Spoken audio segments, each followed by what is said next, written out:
Okay, so let's do the major scale. Um, it's important to learn your scales, and you pretty much should start with your major scale. And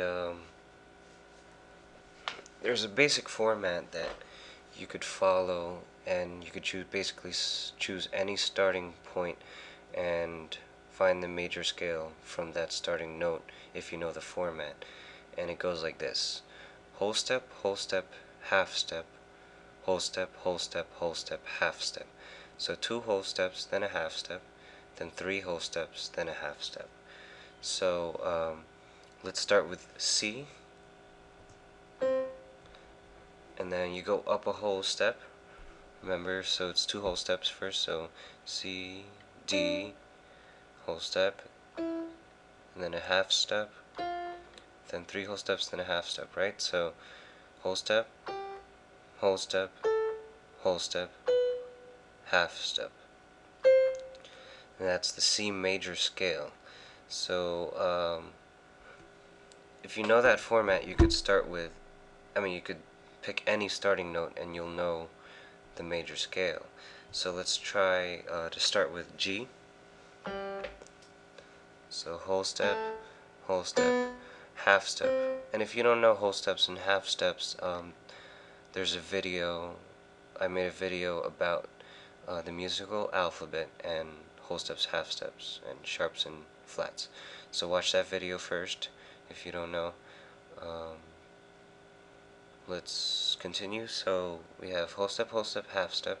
Then we need to do a whole step from here, another whole step, another whole step, and then a half step to get back to the G. So now that's the G major scale. And if you notice next to the F, there's a sharp sign because that needed to be a whole step. So there's a sharp sign there, and this is where you get your key signatures from. So in the key of G, there's one sharp. The F is always sharp because that's how you make the major scale. Now instead of writing next to all the F's, if you're playing in the key of G, sharp signs, then they just put it in the beginning of the staff in the key signature. So they'll put a sharp here and a sharp here to show that all F's should be played sharp. So let me just show that.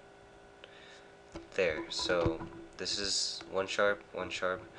If you notice now, next to the F, there's no more sharp. That's because it's in the key signature. So that's how you get your key signatures from the major scales. So let's say if I were to play a F major scale.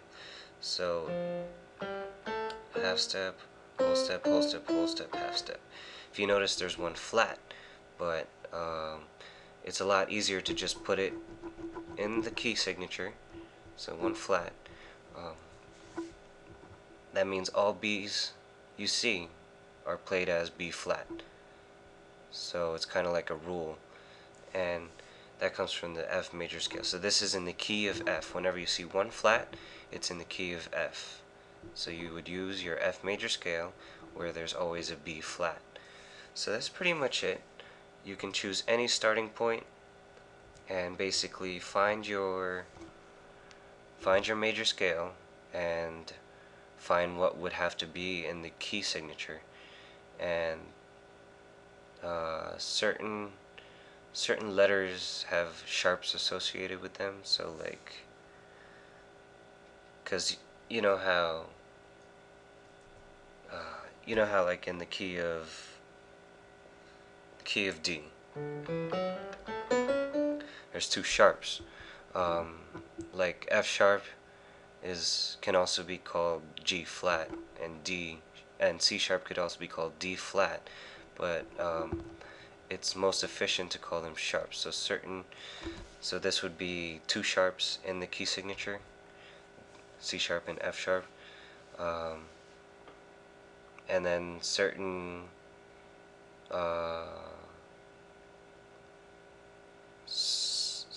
keys have to use flats. So You just get used to them when you start playing.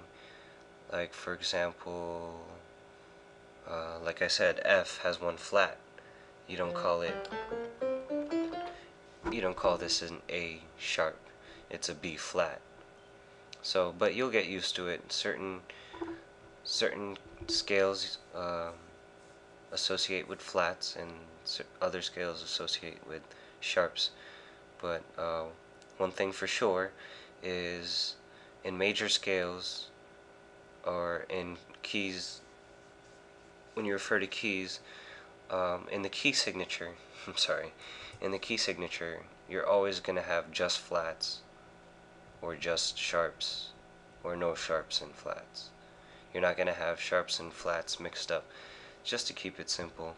So, yeah, um, it's important to learn your scales and make sure you have your major scales down pat. So, yep, thanks for listening and God bless.